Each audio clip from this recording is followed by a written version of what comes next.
الحمدللہ رب العالمین، الصلاۃ والسلام علی من کان نبیا وآدم بین الماء والطین، صدق اللہ العظیم۔ قال اللہ تبارک و تعالی فی القرآن المجید، محمد الرسول اللہ والذین معہ اشداء علی الکفار رحماء بینہم، صدق اللہ العظیم۔ ان اللہ وملائکتہ یصلون علی النبی یا ایہا الذین آمنوا صلوا علیہ وسلموا تسلیما، اللہم صل علی سیدنا و مولانا محمد وبارک وسلم۔ حمد و صلاۃ کے بعد سامعین محترم، عزیز و قریب دوستوں، بزرگوں، ناظرین کرام، السلام علیکم ورحمۃ اللہ وبرکاتہ۔ اللہ تعالیٰ اپنی لاریب اور معتبر کتاب قرآن مجید میں ارشاد فرماتا ہے، محمد صلی اللہ علیہ وآلہ وسلم اللہ تعالیٰ کے رسول ہیں۔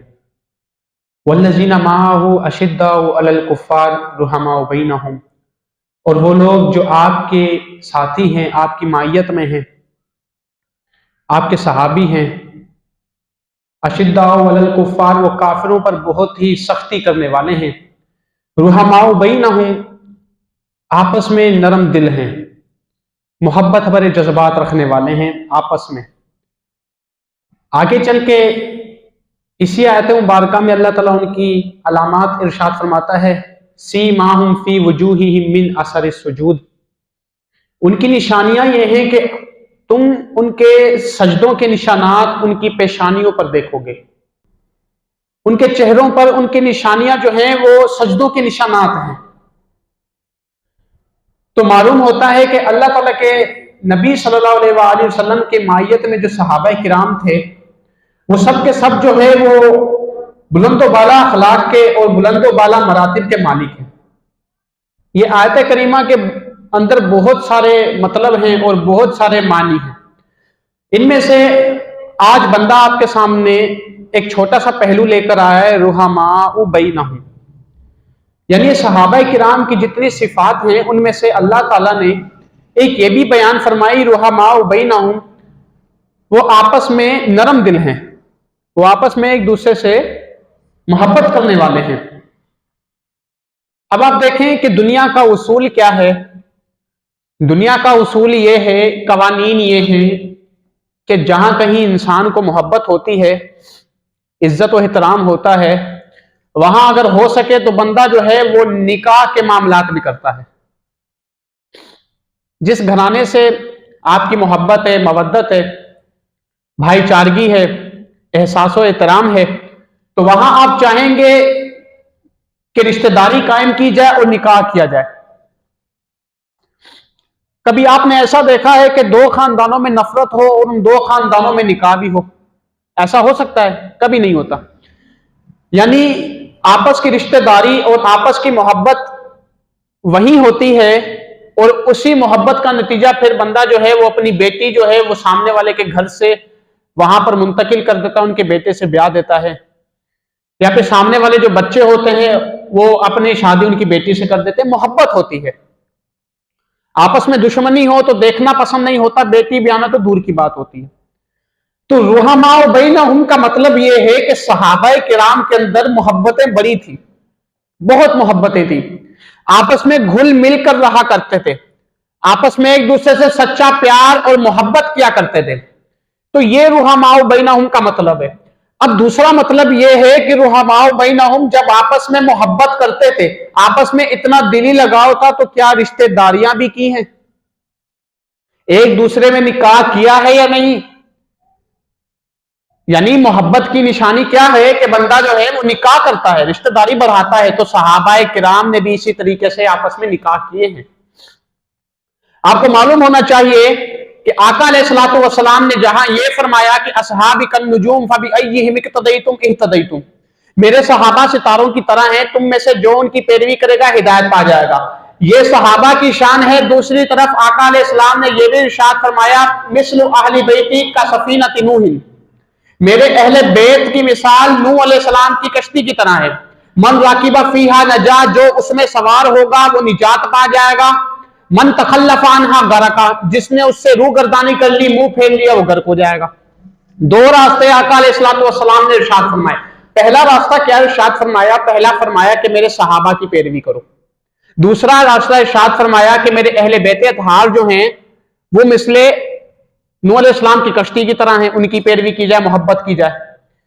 تو یعنی صحابہ کرام پر واجب تھا کہ وہ اہل بیت اطہار سے محبت کریں, اور اہل بیت اطہار پر یہ واجب تھا کہ وہ صحابہ کرام سے ادب کریں اور پیروی کریں. دونوں پر ایک دوسرے کی پیروی اور محبت لازم تھی. تو اب چلتے ہیں صحابہ کرام رضوان اللہ تعالی علیہم اجمعین کی طرف کہ انہوں نے اہل بیت اطہار سے کیسے محبت کی.